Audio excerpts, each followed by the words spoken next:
פרק שני, ובו יסופר על כיפה אדמה ועל הזאב האכזר. טוק טוק, סבתא, זו אני, כיפה אדומה.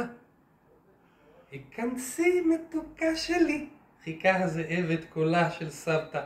הדלת פתוחה. נכנסה כיפה אדומה. הביטה בזאב השוכב במיטה ואמרה, סבתא, סבתא, למה האוזניים שלך כל כך גדולות? כדי שאוכל לשמוע אותך היטב, יקירתי, ענה הזאב. סבתא, סבתא, למה העיניים שלך כל כך גדולות? כדי שאוכל לראות אותך היטב, יקירתי. וסבתא, סבתא, למה הפה שלך כל כך גדול? שאלה כיפה האדומה בדאגה. כדי שאוכל לבלוע אותך, קרא הזאב, קפץ מהמיטה ובלע את כיפה אדומה אחת ושתיים. אחר כך, בבטן מלאה, חזר הזאב למיטה של סבתא, הניח ראשו על הקר ונרדם נוחר בקול. בינתיים עבר הצייד ליד ביתה של סבתא, ולפתע שמע נחרות חזקות עולות מתוך הבית. מה זה?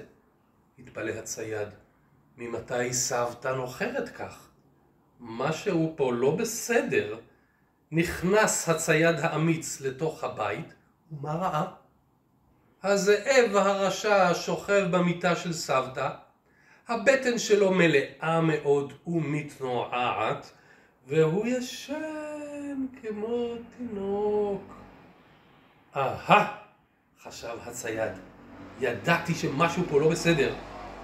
לקח הצייד מספריים משולחנה של סבתא, פתח את בטנו של הזאב הישן, ומי זה קפץ מתוך הבטן? סבתא וכיפה אדומה, בריאות ושלמות. שמחו כולם שמחה גדולה, התחבקו והתנשקו. יחי! אחר כך פתחו את הסל של כיפה אדומה, הוציאו מטעמים ועשו חגיגה גדולה. והזאב, הצייד, תפר את בטנו וגרש אותו משם, והוא ברח ולא חזר עוד לעולם.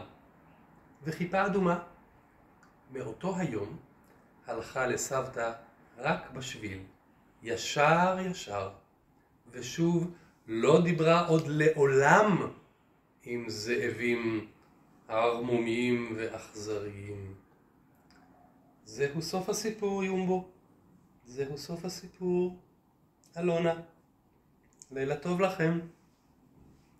ומחר פרק נוסף בסדרה סבא מספר לשקד שנמצאת בקפריסין.